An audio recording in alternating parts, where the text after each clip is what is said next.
Impact Wrestling, my weekly show where I chat about this week's Impact Wrestling. This week's Impact Wrestling, the 3rd of August, episode 994, 45 minutes before tickets open for the UK shows in October. Look, I'm not even going to lie, I am on the waiting list on my phone. A very, very, very kind benefactor is going to be buying my ticket. So I have got not even 45 minutes now. I have got 35 minutes to talk about this week's episode. Now, one thing you need to know about Scholesy when he talks about Impact Wrestling, this is my favourite promotion. Second to that is NWA Power, which you can see in my background. Okay, so the show opens up with Trinity for Two, the knockout champion, the person that said they were going to do it, the person that they said they've come to the promotion with the best storylines in professional wrestling, the person that made her debut at Chicago, all right, beating King. All right. She fully admits that when she came in, she was at her lowest. She felt depressed, but she came in, beat King, and she became back to her highest, pushing herself. The crowd are shouting, "Yes, you did it." Deonna walks out. And the crowd is basically chanting, "You tapped out, you tapped out." Deonna's actually dead honest. She goes, "Look, man, you came in, first try, you did it. Similar to me, similar story." The Coven come in, all right? And the Coven are just major jealous. I love this. We've seen this build over the last few weeks. Their jealousy is absolutely incredible. And King is going, "Do you remember that match?" That match was awesome, by the way. The good thing about the Knockouts division, it's not an easy match. Any match is going to be hard. Any match is going to be difficult. All the wrestlers in that promotion are legit, hardcore, you know the score, gangsters when they do their stuff. And King's attitude is, you kind of got lucky. And what ends up happening, Taylor, all right, King, jump, Trin, Deonna eventually jumps in, Santano comes in, he goes, take it easy. And makes the match for that moment, because that's what Deonna and Trinity wants. The match in all itself was absolutely fantastic. I'm going to say this loud, I'm going to say this proud to absolutely everybody. Probably best female wrestling match of the week, right? Even better than the Kenzie one versus Angelina Love, and that was a brilliant 605 match in NWA. Okay, so basically the match comes in, it's power versus skill. It's King coming in, whooping some ass. Started very similar to how the match where Trinity made her debut started. We see this absolutely immense, and it is so immense, the move, the Hurricanrana, done by Purrazzo. Purrazzo ends up being tagged in at this point. And as we see the element of tag team wrestling overtake this match. So Trinity, Purrazzo, they might wrestle well together, and that's beautiful, that's attractive, that's great stuff, but they are not a tag team. The Coven are a legit tag team. I continuously say this every single week. The Coven are up there in female tag teams currently in wrestling, from my perspective. And we see this happen. We see a lot of great movements. We see Trinity do a great knee spike pin. We see great tag team elements happening. There's a great moment when there is a head scissors spike into a DDT by Trinity on Taylor. We see the Fuziar armbar used a few times in this match as well. Okay. And we also see the Kingslayer fail, a DDT fail. Alright. We see lots of quality moves, but the fundamental story of this wrestling match ends up is that Deonna has King in a submission. Taylor breaks the submission. Trinity accidentally hits Purrazzo, as the old tale goes, because we know at Emergence they're going to have a title match. And then the King's Curse is hit. The Coven win 1, 2, 3. Listen, I'm doing this as quick as possible because I want to get my tickets in a bit. Okay, but all right, this match for me is just worth paying the $7.99 for Impact Plus. Absolutely fantastic brilliant match. And the great thing about it is we move straight into segments of this thing. And so the storytelling, I always say this every week, Impact has the ability to tell amazing stories. All right, every single week, the stories are high quality. They are absolutely brilliant. And the Rascals have the attitude of like, yeah, we're the best tag team in the world. We're back after 3 years. We're in this round one of the tag team tournament. Okay. And basically, Scott D'Amore, the principal, the geezer that's in charge of the whole entire business in that sense, walks out pissed off. He finds them 2 weeks worth of wages because a few weeks back they came in when Scott kicked him out. And that's it really. But it's good stuff because he says, look, I'm not going to disappoint the fans. I'll find you 2 weeks wages, boys. All right, but you're wrestling tonight. You are wrestling tonight. And that is the main event. And we'll get to that in a bit. We run into another Alicia Edwards storyline. And she is basically saying that I run this place. I run this place, guys. This is what I do. And she goes, I got Tracy kicked out. And Jodie Fret, a Canadian, all right, absolutely brilliant wrestler. Do you know what? I love her so much. And this is why I keep saying the Knockouts division is the best, because there is talent like that in it. And she basically comes in and says, look, you don't treat a legend like that. I hate bullies. That's what you are, Alyssa. Match set up for next week. Brilliant moment. I'm really glad that we are starting to see Jodie do more segments in the sense of promos, promoting matches in that element, because we saw one last week. We've seen one this week as well. All right. Now we move straight into Angels versus Heath. Rock and roll greatness. Okay, all right. And BTI a few weeks back, we saw a wake-up call hit on Alan after him basically getting too big for his boots. We see this great promo last week by Alan Angels. I mean, you'll hear it. If you know me, you'll know that my perspective on Alan Angels, he is one of the most underrated, okay, wrestlers, I think, in the biz. I think we saw at the Ultimate X at Slammiversary how good he was. Oh, as I said to you, I'll say this again, he should have won that X Division opportunity, not Kushida.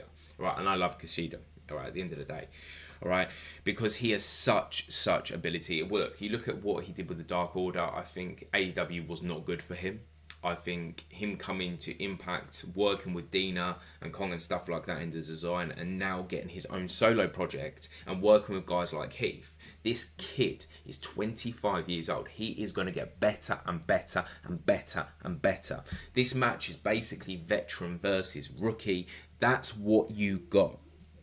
Alan Angels is such a clever wrestler in this sense. So we see it, the match start up. We see Heath hold all the control of this match, doing the veteran concept of, look, man, what are you going to do?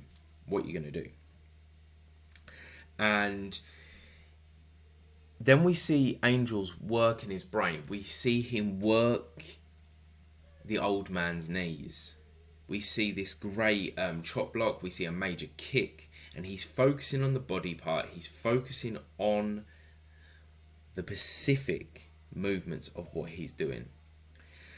And we're seeing Heath limp round the ring. We're seeing Heath Slater, Heath Miller, Heath limp round the ring. The legend.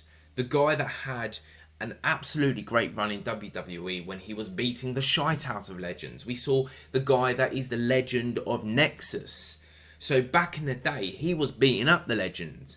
And now Alan Angels is in there trying to take down the old man, thinking he can do the same as what Heath did. But the big thing about it is, Heath is good with them fists. We're seeing him heavy hit Alan. We're seeing him beat the crap out of Alan. We see a wake-up call. And at some point in a while, we see a pin. Alan Angels loses that match. But it's not important who wins or loses that match. It's important the storytelling. It's the important that the rookie nearly beat the legend. The rookie nearly beat the veteran. And it's the storytelling. This is why youngsters, young guns, rookies like Alan Angels needs to be put with Heath. Because Heath will show you the way forward. And I just want to add you, if you're not on a major pod network, Patreon, you'll miss out on the absolutely fantastic Heath podcast that he does with Smart Mark Sterling.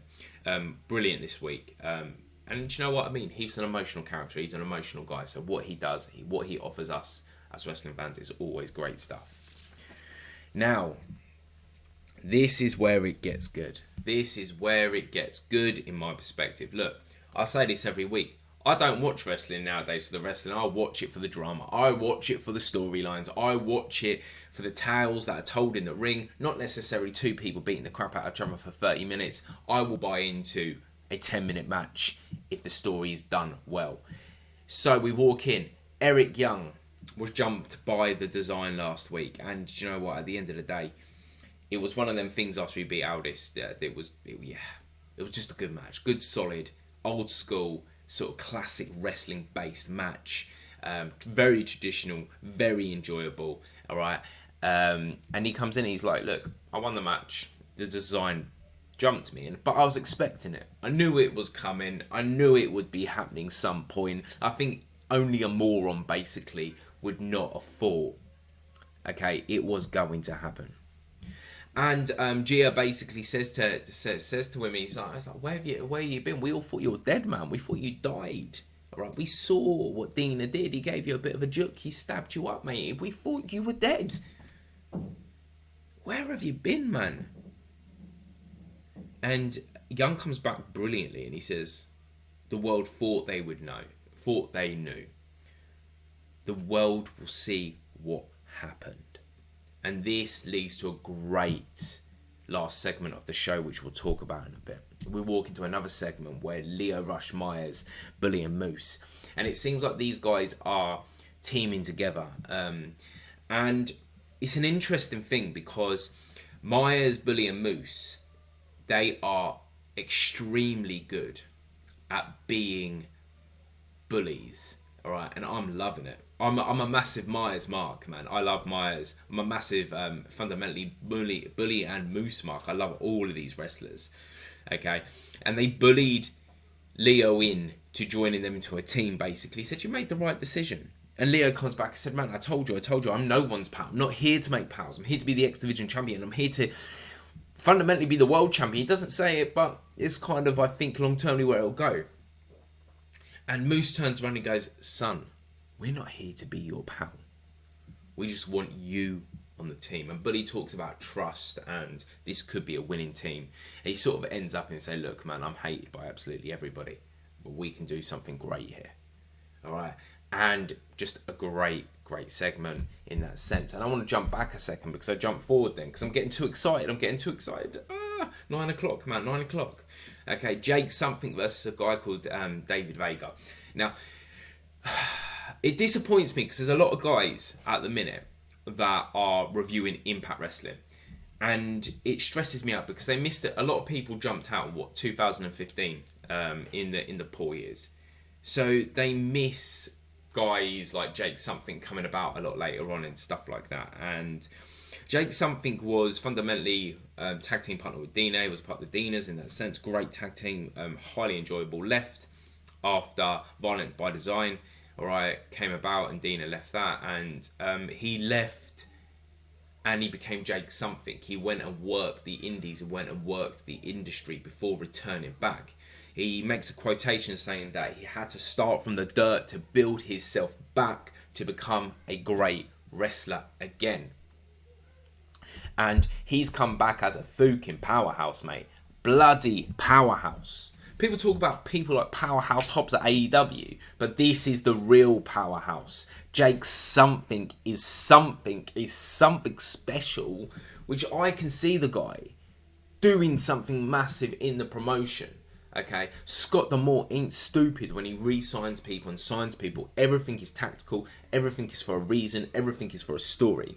And he comes in to this match with basically in the enhancement talent for the local talent, the major squash match. Okay, and he comes in there and basically he goes in there to show some respect to the lad. The lad kicks his hand away and he beats the living shite out of the guy. The guy keeps trying to run all the way around the match. And basically Jake ends it with sending him to the void. Great move. Storytelling match. All right, you're going to say why squash matches are storytelling matches. This guy has a legit come in there, showed his power. All right, showed his power. Watch this one, boys and girls, and anybody, any human being, dogs, cats, whatever. Watch this one, because I think this has got the start of something interesting. Jake something is interesting. Jake something is a dude, mate. Is a dude. And we jump in after that to the Digital Media Championship. I go on record to say this time after time after time. Best looking title, my favourite championship belt. Okay, right. Joe Hendry comes in there and he goes, "Life is short, but my reign was long." We Believe does his old business. Euler comes in. Kenny King comes in, the current media champion. I'm gonna have a look at my phone because I like it when promotions do shit like this, basically. So they put little sound bites on of what's particularly happening. 1 second, let me go see if I can find it. There you go. So there was a Fight Bites that comes up. This is Henry's contractual rematch, the title following Slammiversary. This is Euler's never competed in a traditional triple threat match. In 2013, King defended his X Division title successfully 4 times in 3-way matches, and which fundamentally, guys and girls, he did again, because he did win this match. But this match was so good. So good. Now, it starts off really simply. Joe Hendry walks in, handshake.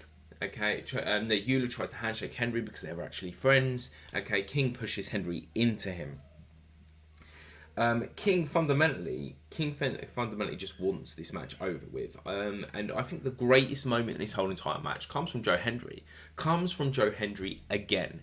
Because I think he is of that Matt Cardona, that Zack Ryder-y sort of like guy. He gets the internet. He gets how to get the crowd going. And look, man, he does this great thing where he goes, "I believe in Joe," and he's chopping King and flipping Euler on this, man. Absolutely brilliant. We see King go for this, and you know, at the end of the day, you would have thought King might have got this match a lot earlier. He hits 2 suplexes. Euler gets out of them very quickly. We see Euler hitting crazy crossbodies. And fundamentally, at the end of the match, King wins this match. And he holds his title again. Now, we are moving quite quickly, as I said. Time's not on my side today. I've got a lot to do. Okay, so we're moving to a segment with Speedball and Gresham. And basically, Gresham's basically saying, "Look, I'm with a great guy, blah, blah, blah." But Speedball's saying, "Look, man, I had to convince you to join me. Okay, to do this together, okay, all right." And he was like, "Well, I want rules enforced." And he goes, basically, our talent should override cheating. Great points.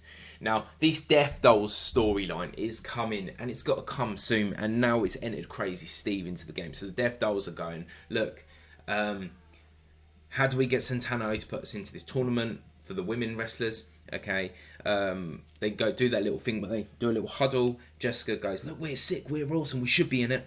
We should be in the tag team tournament." They're about to go off to see Santana, and Scott is assuming that, and Crazy Steve goes, "Look, man, where's Rosemary?" Basically, I don't know why Rosemary are allowing you to talk through this in a sense.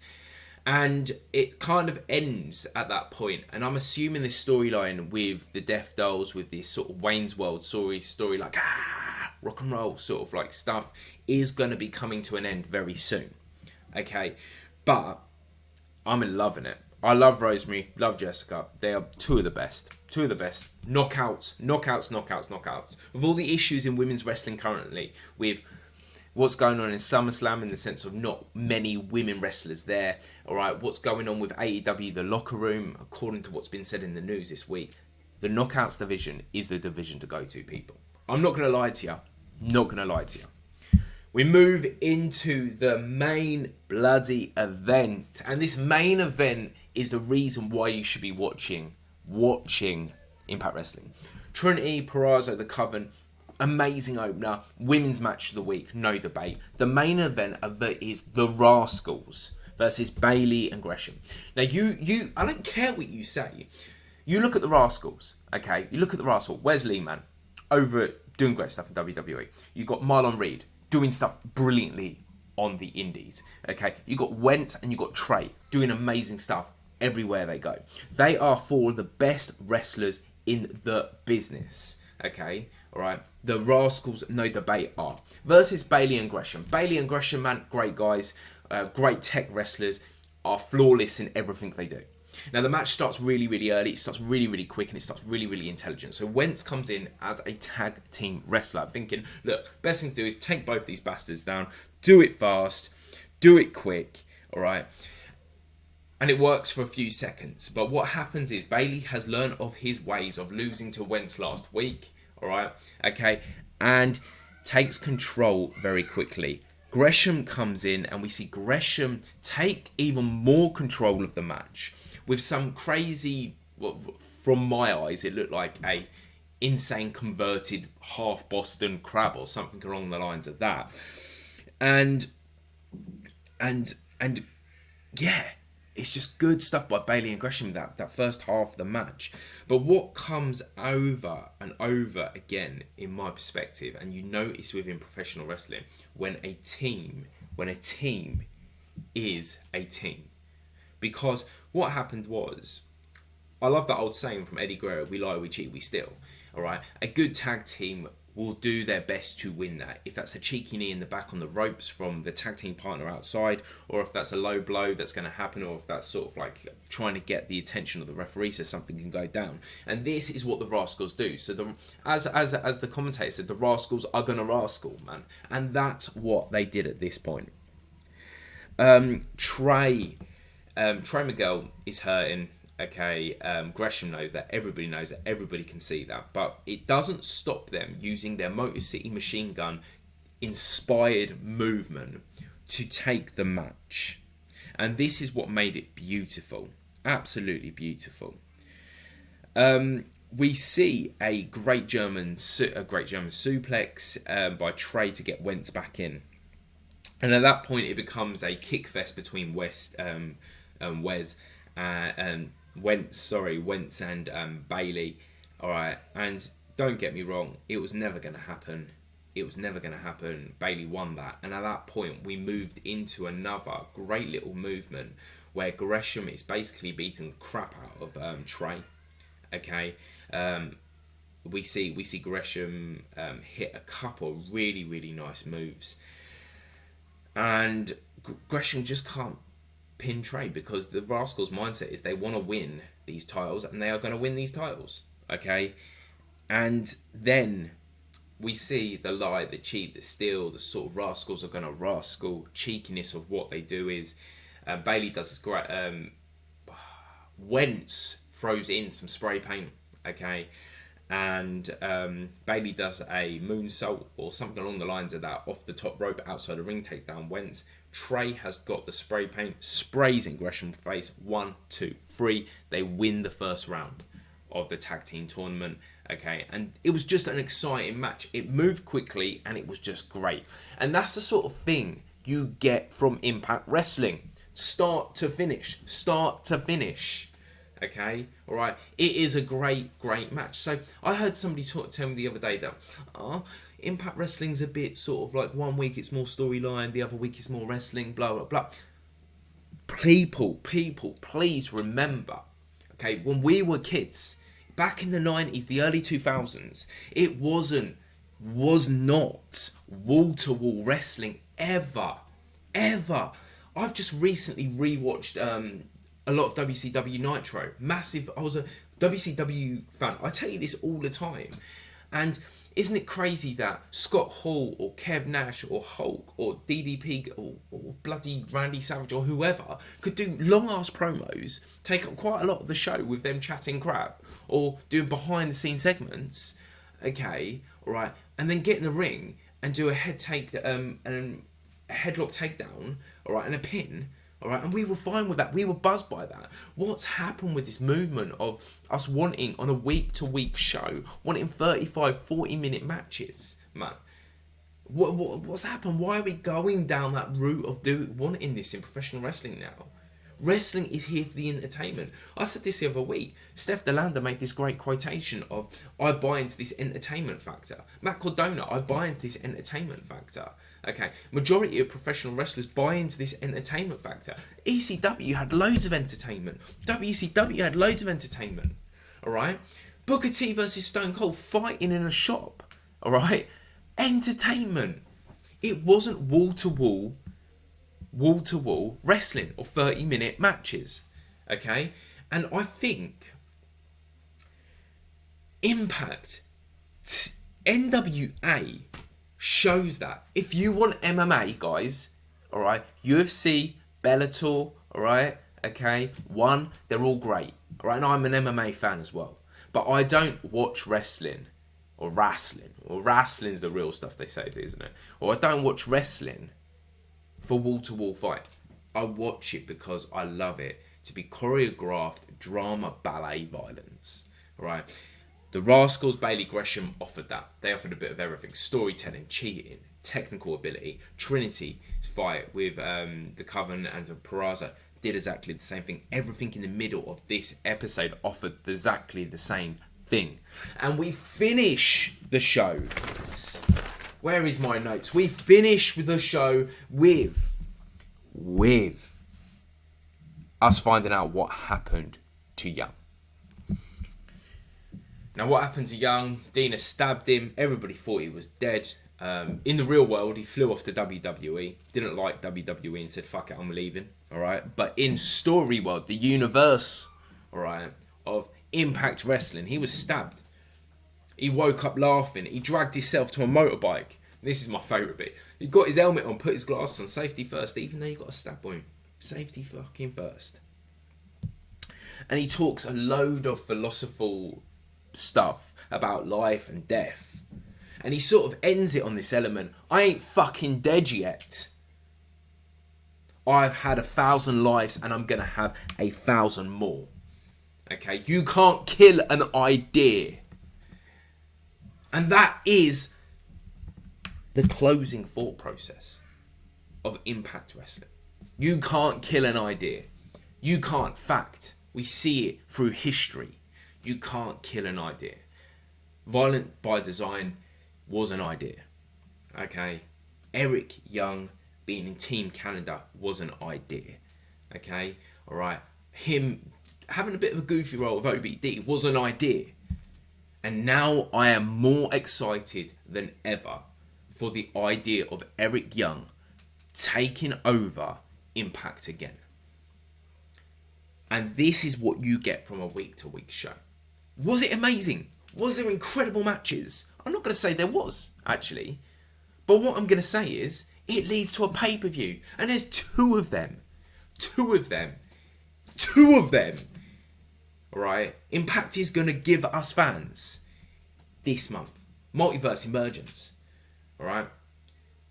And this is why this product is the most exciting in the business. And this is why this product is something that I will never miss a week of. And this is why this product is getting a million people wanting to review it. Because it can tell stories. It can have amazing matches. Look at the show. The opener, star, amazing matches. All right. It has got probably, I'm going to say this, in North America, the best, maybe the smallest, but the best roster going. It's got veterans. It's got young guns. All right. It's got the best women's division in professional wrestling as well. And I want to just say this. Look, veterans wise, you got Young Man, you got Heath, you got Brian Myers. All of these guys have done it in the big time. All right. You have got Sabian. You got Shelly, man. All right. And then making it more interesting, you've got the X Division. And the X Division has guys like Rush. All right. It fundamentally Sabian. All right. Has people like Alan Angels, man. Jake Something, argumentably as well, even though he's a bit of a bigger chap. All right. And then you look at Young Guns. You got Trey, man. You got Wentz. I'm not even talking about people like Bailey or Gresham here. And in the women's division, you got Trinity fucking for two. That was so underrated, underused in WWE, the supposable number one brand of professional wrestling. You have got Rosemary, legend. Okay, you have got Taylor Wilde, legend. Do you know what I'm saying, guys and girls? Professional wrestling is about what you want. It's about your genre and what you specifically enjoy. Yes. But Impact Wrestling is the number one for me personally and the most important because it has everything that you need and want from what I call old school, all right? Storytelling. It has got great matches and a great roster. But listen, man, this is Scholesy out. It's 10-2. Got business to attend to, all right? I will be back on tonight talking about Wrestling Revolver, okay? Another great promotion, Sami Callihan's promotion, Impact Boy, okay? So listen to me, I'm going to love you, I'm going to leave you. You enjoy your day. I will see you all this evening.